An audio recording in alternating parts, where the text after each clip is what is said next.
Chilling tales for dark nights.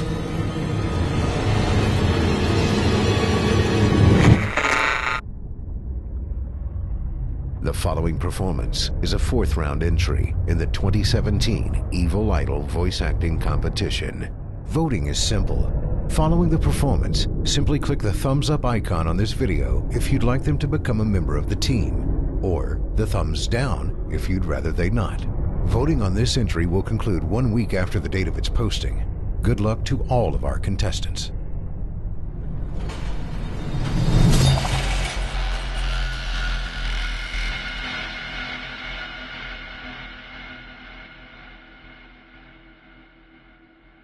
This is a set of instructions for how to speak with the devil, which, as those of you with any sort of brains at all might note, is a patently moronic proposition on the face of it, one likely to culminate in any number of thoroughly unpleasant fates. Honestly, it would be smarter to publish your credit card number on Facebook, or take up a career in crocodile wrestling. But then, that isn't going to stop you, is it? Not if you're sincerely interested, at least. Technically, if you do everything just right, there's a fair chance you'll walk away scot-free. And that seems to be reason enough for some people to decide that it's a good idea, especially if you're the fate-tempting, thrill-seeking, scared junkie type, or the desperate type. Which brings me to a point of clarification I ought to make. This is not a manual for making any kind of Faustian bargain. You know, the whole sell your soul type of deal. Although if you happen to bring it up in conversation, he certainly wouldn't be one to refuse. Following through with such a foolhardy bargain, however, would necessitate removing some of the protections which you will put in place for your conversation, and I don't think I need to spell out for you why that would be a bad idea. If you're mathematically impaired enough to want to trade something that will last an infinite number of years for something that might last about 90 tops, there are plenty of other rituals out there for you to follow. This one, if performed correctly, should only allow the two of you to talk. This, perhaps, begs the question of why exactly you would want to speak with the devil in the first place. Maybe some of you just like the idea of making small talk with extremely dangerous occult entities, but for the sake of the human race, I hope most of you aren't quite that stupid. The short answer is, he knows things. Things that some of you may have a deep, vested interest in finding out. I mean, he's not omniscient or anything, much as he would like to pretend otherwise. He's not God, but he's definitely got a supernatural advantage over the kind of knowledge any human would be able to obtain. For example, he wouldn't be able to predict when the next world war will happen, or tell you the cure for cancer, but he could very well be able to predict the winning numbers of tomorrow's $500 million Powerball drawing, or tell you what deadly, undiagnosed condition might be afflicting one of your loved ones. Of course, the Prince of Darkness doesn't just go around giving out winning lottery numbers to anybody who asks, and trusting any sort of information obtained from a being commonly described as the father of all lies is liable to land you in a worse situation than you were when you started. However, if you're really dead set on finding something out, and you've exhausted all other options, there is a way to try to get accurate information out of the guy. You see, like so many of the urbane villains in popular culture, the devil has a bit of a penchant for games and gambling. Of course, the reason he likes him so much is that he almost always wins. Unless you happen to be a fiddler named Johnny, or are being represented by Daniel Webster, you're probably going to get your ass handed to you. But if you're determined enough to want to face the risks and the long odds, there's a certain game the two of you could play to try to win the information you need. First things first, though. We'll start off with a description of the summoning process, then get into the rules of the game, some tips for how to play, and finally, of course, the inevitable litany of arcane shit that might go horribly wrong. In order to contact your conversational partner, you'll need to go to a church at midnight. It doesn't matter what kind of church, large or small, old or new, liberal or conservative, just as long as you're sure it will be empty. The last thing you want is for some preacher to walk in on you while you're in the middle of this, for the sake of the preacher's well-being as much as your own. The process will probably work best if you try it on a new moon, or a full moon, or Friday the 13th, or Halloween. The actual day is less important than the psychological effect it has on you. As long as you don't try it on Christmas Eve or something stupid like that, you should be fine. The time is important, though. You don't have to start or end your ritual at exactly 12 a.m. midnight Greenwich Atomic Time or anything. But as a general rule of thumb, you ought to show up a bit before midnight and have everything set up by no later than 10 or 15 after. Show up a lot before midnight if you don't know how you're getting in. Shockingly enough, most houses of God do tend to lock their doors at night, at least if there's no one to watch over them. And remember, we want it empty, got it? There are, of course, certain things you need to bring, and certain things you can't bring. For this ritual you will need a full can of salt. You won't need to use all of it, but it's always better to have more than you need than to have less. 7 candles, red or white being preferable. Something to light the candles with. You would be shocked how often people forget this. Occult ritual or not, they aren't going to magically light themselves. A length of red string, rope, yarn, or thread. A full-length floor or wall mirror. Ideally, you'll want to find one of those already present in the church. They're a bit unwieldy to be lugging around with you during a break-in. However, if there really aren't any there, you'll have to bring your own. You might also find it useful to bring some markers, pencils, paper, a flashlight, and any sort of tools that might be necessary to secure your entrance into the church. You will not be permitted to bring any sort of electronic or timekeeping device. This includes all cell phones, smartphones, tablets, e-readers, MP3 players, PDAs, calculators, wristwatches, pocket watches, kitchen timers, hourglasses, etc., etc., etc. Seriously, it's worse than the SAT. If you're one of those people that has your smartphone practically wired into your brain, don't worry. You can bring those things with you to the church as long as you leave them outside the room in which you'll be doing the ritual. If you brought a flashlight, helpful for finding your way around without attracting unwanted attention, leave that outside too. Also, don't bring any sort of religious paraphernalia to protect you, especially if it pertains to the Abrahamic religions. And yes, if those gothy black cross earrings you're wearing are hanging right side up, they count. If you have any kind of holy symbols like that with you, the devil will simply refuse to show up. Don't worry, you're not going in totally unprotected. In fact, most of the supplies with you are not for any sort of devil summoning ritual, but for your own protection. Old superstitions and folk magic remedies to guard oneself from evil. From what I know of it, the effect's mostly based on the power of belief, so there are probably numerous other objects, artifacts, and procedures that would work just as well. If you'd like to risk being left helpless at the mercy of the devil in order to test that theory, feel free to experiment. However, for those of you without a psychotic death wish, I'd recommend sticking to the ritual as follows. Once you're sure you have all the right supplies with you, make your way into the church and find some place to set up. It can be anywhere, from the main sanctuary where the services are held, to a Sunday school classroom, to a walk-in supply closet, as long as you have a sufficient amount of open floor space and are certain not to be disturbed. Set up your mirror first. This is where the devil will appear when you summon him. As such, you mustn't complete the summoning until you've laid down certain wards around it. First, surround the mirror with an unbroken circle of salt. If the mirror is hanging on a wall or door, lay down a semicircle around it instead, making sure that the salt touches the wall at both ends. Then, wrap your red string around the mirror several times. The color red, especially red string, is symbolic of protection in the folklore of many cultures and religions. This is also why red candles are a good idea. Speaking of the candles, set them up around the outside of your circle of salt, spaced at relatively even intervals. No, you do not have to get out measuring tape and make it exactly perfect, but do at least try to make it look as though it was set up by someone old enough to be trusted with matches. Light the candles in a clockwise fashion, being careful not to disturb the salt. If you break the circle, you'll have to start all over again. Once all the candles are lit and burning strongly, your protective wards are complete. You are now ready to proceed to the actual summoning. To do so, you must first get the devil's attention and demonstrate your resolve by performing some sort of sacrilegious act in the holy space. Turning a crucifix or cross upside down is fairly conventional, but it's not the only option. For example, I know of a kid who once fulfilled this requirement by scribbling obnoxious graffiti all over a painting of Jesus hanging in his Sunday school classroom. The nice thing about turning a cross upside down is that once you've finished your encounter, assuming you've survived it in one piece, you can just flip it right side up again and no one's the wiser, sidestepping the relatively minor but still irritating risk of having your Sunday school turn into a reenactment of the Spanish Inquisition for the next month and a half. After you've finished doing whatever offensive thing you decide on, shut all the doors to the room and turn off all the lights so that the space is lit only by the candles. Face the mirror and stare deeply into it, concentrating on your desired outcome. There are no incantations, no arcane strings of Latin that you have to recite. Just look into the mirror and wish as hard as you can for the devil to appear there. After a few moments of this, when you feel ready, close your eyes and count to 10. Then open them. If all has gone correctly, you will no longer see your reflection. You will be looking at the devil, or at least looking at the way the devil has chosen to appear to you. Chances are he won't look like your conventional red, horned demon with goat legs and a pitchfork, nor any other sort of terrible apparition. No point in scaring you off now. Better to lure you in, make you feel safe. To that end, he generally takes on the appearance of a fairly average, nondescript human being. If anything, he's prone to vanity, and will lean towards the more attractive end of the spectrum. The only real frightening part of him will be his eyes. No matter how hard he tries, he can't hide the sinister gleam smoldering deep within them, the malevolent amusement and hunger, like the eyes of a spider contemplating a fly struggling in its web. They're supremely confident, those eyes, confident and without pity. Don't look into them too deeply, or you'll begin to feel helpless and paralyzed with dread, losing your hope and your will to fight.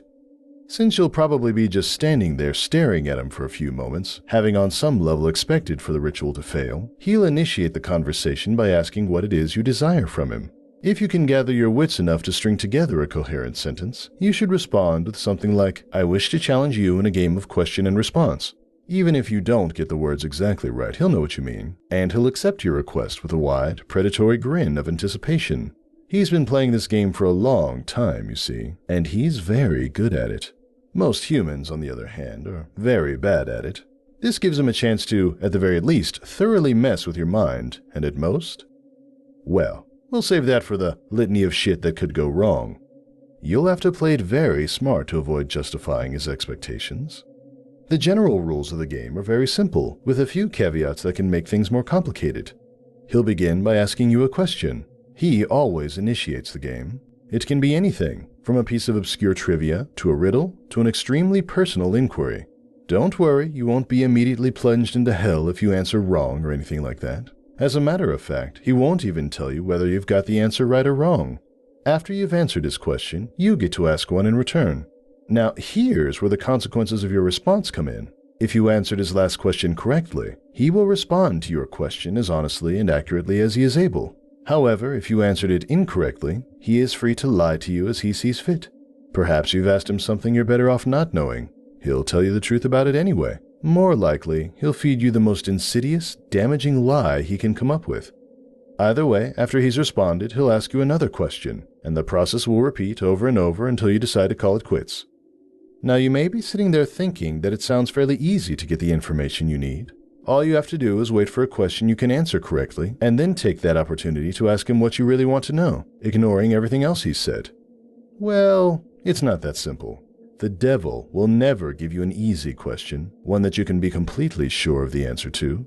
He may instead give you questions that you may have some vague knowledge of, that you think maybe you know the answer to but aren't really confident, thus forcing you to endlessly second-guess yourself, obsessing over whether or not you can trust the information that he gave you next. Perhaps you'll think what he said was a lie, wish it was a lie, but be eternally consumed by doubt, unable to fully convince yourself that you were wrong. Or perhaps you'll have to make a huge choice based on the information that he gave you, and be tormented by fear and indecisiveness as you realize that your fate, and perhaps that of others as well, rests entirely upon whether or not you were able to correctly recall some arcane piece of trivia that you don't even remember now. You'll never remember the exact questions the devil gave you, by the way. That would make it too easy for you to go back and check on your responses. Or maybe, instead of testing your knowledge, he'll ask you something personal, something you lie to even yourself about. You'll answer back to him, thinking maybe you've gotten the question correct. No, I don't resent my sister. Yes, I would turn the money into the police. But he'll know better. He'll know better than you do that you're lying, and he'll lie to you in return. And you'll believe him. You'll believe him until you are no longer able to deceive yourself. And by then, it might be too late. Or maybe he won't even give you a chance to get an accurate response at all.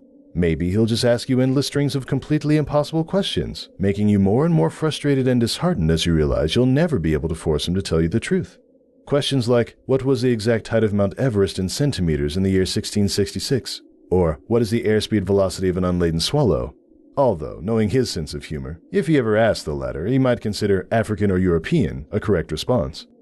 There are a couple ways to short-circuit this particular strategy, however. Additional rules and courses of action that might make the game more interesting, and prevent you from being stonewalled completely.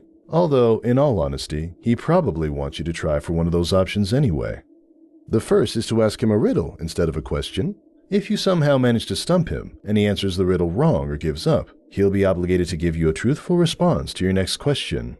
If he answers the riddle correctly, once again, don't worry, he won't pounce on you like a sphinx or drag you into hell. What will happen is that he will get a pass, allowing him to lie in response to one question he would otherwise be obligated to answer truthfully. Honestly, if he gets a pass, you might as well just give up and quit the game right there. It's nearly impossible to determine when he's telling you the truth under the best of conditions. Adding another layer of complexity by constantly trying to figure out when and if he's used his pass? It's about enough to make any normal person's brain explode. There's no way, just forget it. The second option is for you to take a dare from him. If you accept it and vow to follow through, then once again you'll have to answer his next question truthfully. If you choose instead to reject it, he'll get another pass. Now before you freak out and reject that whole idea completely, you should know that he won't ask you to do anything overly dramatic or unspeakably evil, like blow up a hospital or murder somebody. As a rule of thumb, most dares won't involve direct loss of life or any major felonies. However, they certainly won't be easy. Inflicting severe pain on yourself, doing something that terrifies the shit out of you, cutting off a treasured relationship, publicly humiliating yourself or someone you love. All of these things and more, things you might not have even been able to imagine, are completely on the table. If you're willing to go that far, to put yourself in that kind of position, you'll get your answer. However, if he manages to come up with the one thing you know you simply can't or won't do, well, then once again, you might as well just quit. One last thing. Don't think you can just tell him you're going to do something and then not do it. If you accept a dare and then don't follow through with it, well, let's just say there will be consequences. Just suck it up and keep your promise, no matter what it was. Trust me, you'll be better off that way. Finally, when you've gotten the information you wanted or given up on it completely, you may end the ritual by simply thanking the devil for accepting your request, bowing politely at the waist, and bidding him farewell. The surface of the mirror will seem to swim and flicker for a moment, and then you will be looking at your own reflection again. Only when you are absolutely certain that you are looking into your own two eyes again, may you turn away from the mirror, flick the lights back on, and begin dismantling your protections. Now, and this is important, even if you haven't gotten the information you wanted, you must end the ritual in this manner before 66 minutes have elapsed. Well, I suppose that technically you have 66 minutes and 6 seconds. Subtle, right? But if you're seriously going to try to cut it that close without any sort of timekeeping device, you're probably screwed anyway.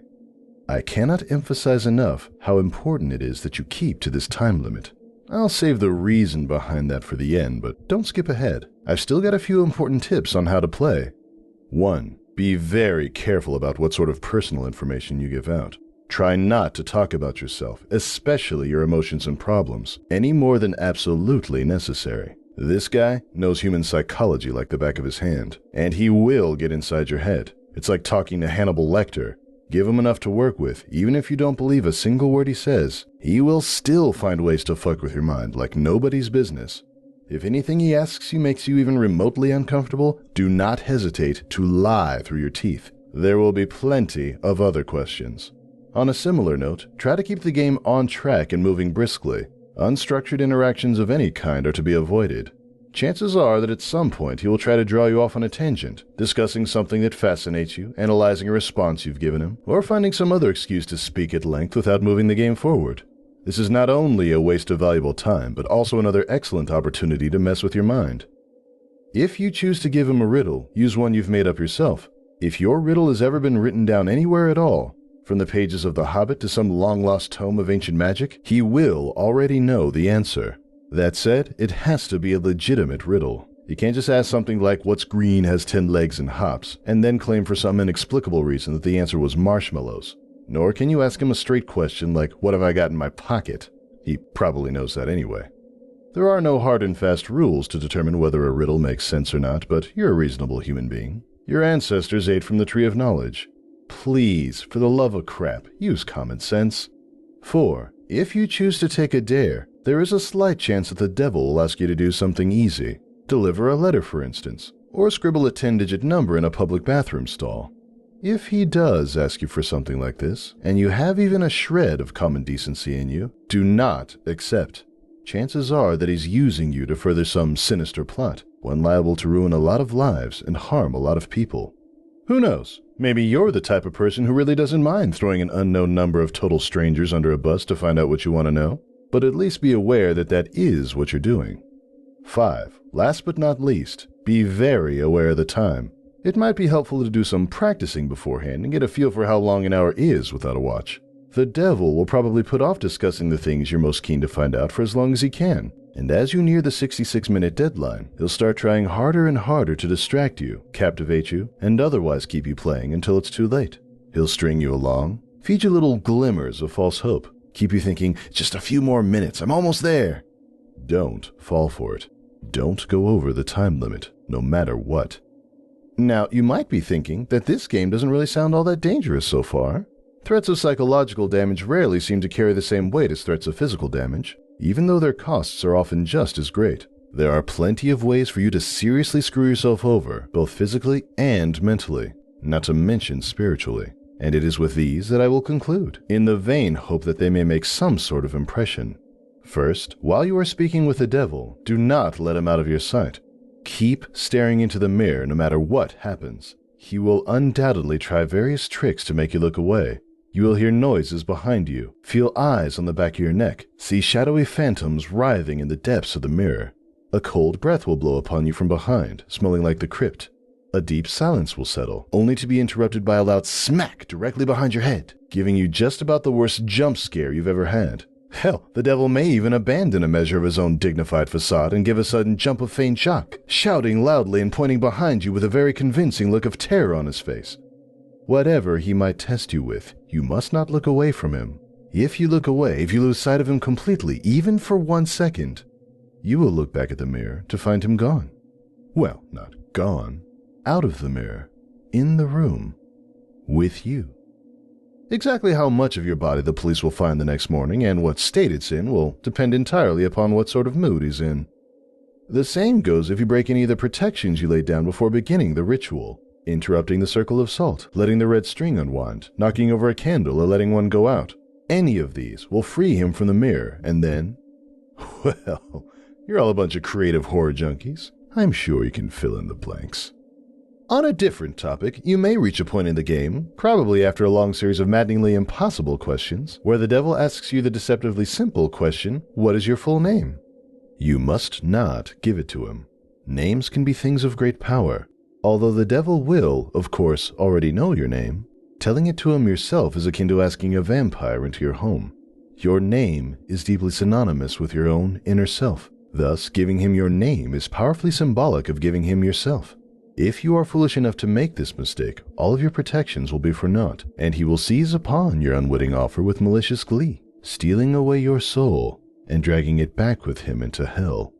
At least this way, the police will find a complete, identifiable body. As a matter of fact, your vacant shell will be totally unblemished, seemingly having dropped dead of sheer terror. Last, but certainly not least, there's the matter of what happens if you go over the time limit. This is arguably the worst thing that you can do. You won't think so at first. The devil will give you no indication that you have in fact exceeded the time limit, and you will conclude the ritual as if nothing had gone wrong. Perhaps as the devil's image in the mirror trembles and gives way, you'll see a particularly nasty, triumphant smirk flash across his face, but this will be easily dismissed as your imagination. You'll turn the lights back on, gather your belongings, and leave the room. But when you open the door, you will see nothing. That's right, nothing. Just a flat, white void extending infinitely in all directions. Only the room which was reflected in the mirror will now exist. Incidentally, if you turn back to face the mirror again, you may catch a glimpse of your own reflection. Perhaps it will even turn and favor you with a smirk and a cheeky wave before sweeping out the door into the perfectly normal church hallway outside. As you may have already figured out, you yourself are no longer in the church. Your soul is now trapped in the mirror, and the devil has taken liberty of possessing your body now that you are no longer using it. Pound on the glass and scream all you like, you'll never get out on your own, and no exorcist can help you. But don't worry, it's not like you're in hell, right? At least, not necessarily. What you have to understand, see, is that a human soul, stripped bare of its flesh, is a deeply volatile and vulnerable thing, especially when trapped in the land of the living. You are now an entity of purely mental properties, and as such, the barriers between what is real to you and what is imaginary have been completely dissolved. As you fill that reflected room with your anger, your sorrow, your fear at being trapped, these emotions will begin to coalesce, given form by your mind. If you're not particularly imaginative, these creatures may not be too terrible, may not be able to inflict too much horror and pain. With time, you may even be able to teach yourself to get rid of them.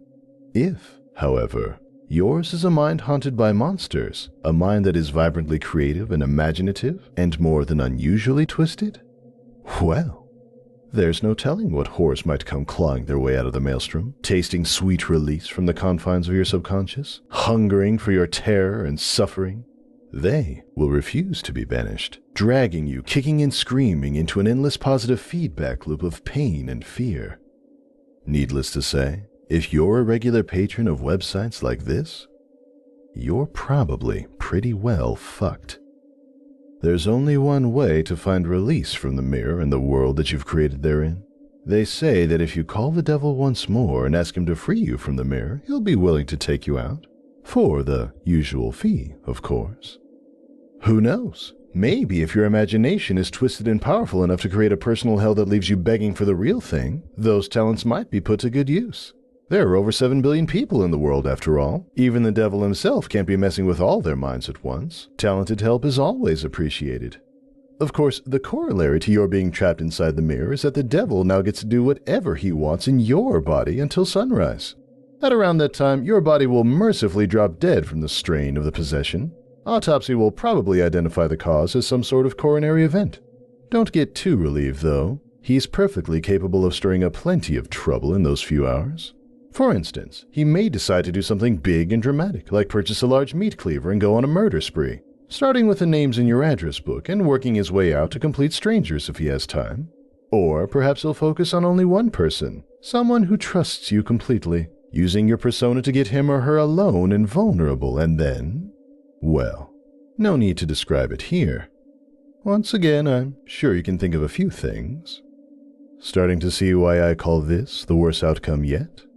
Of course, there's also a chance he won't lay a finger on any of your loved ones, instead deciding to do something a little more subtle, more insidious. Like drop off a few nondescript, unmarked packages on certain doorsteps in the dangerous part of town, or locate a particular dusty, age-yellowed text in the storeroom of your local library and intentionally misfile it in the young adult literature section. Or whisper 7 very choice words into the ear of the distracted-looking young redhead waiting for the 3 a.m. subway train. Or maybe he'll decide that, in this age of waning superstition, not enough people are getting interested in his games, and the knowledge of them is in danger of being lost. Maybe he'll decide he needs to get the word out there a bit more, attract some new suckers, challengers. Maybe he'll take a quick peek at your browser history, see where the impressionable, curious minds are hanging out these days. Maybe he'll even write a quick tutorial, in modern parlance, rather than some inscrutable, obsolete demonological text. Post it on the internet and see how many bites he gets. Maybe I really shouldn't have gone there. But you've made it this far without shying. A little twist at the end isn't going to put you off, is it, dear reader? I'm sure there are plenty of intrepid adventurers among you with burning questions you'd like answered. And you're all a smart bunch. You know the pitfalls, you know the conventions. You live and breathe this sort of thing, do you not? There's no way you'd fall into any of the obvious traps, right? You're not some Dick or Jane off the street, after all. You'd be bringing a whole new level of competition. You would... Oh, excuse me just a moment. I think I hear someone calling for me. What? You want out that badly already? Must be one hell of an imagination you've got on you. Perfect.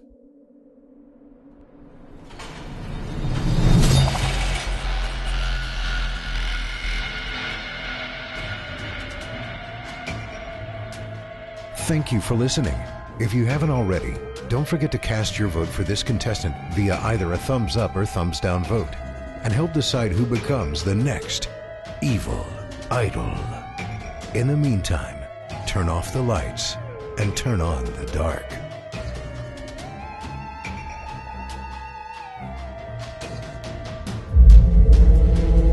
Chilling tales for dark nights.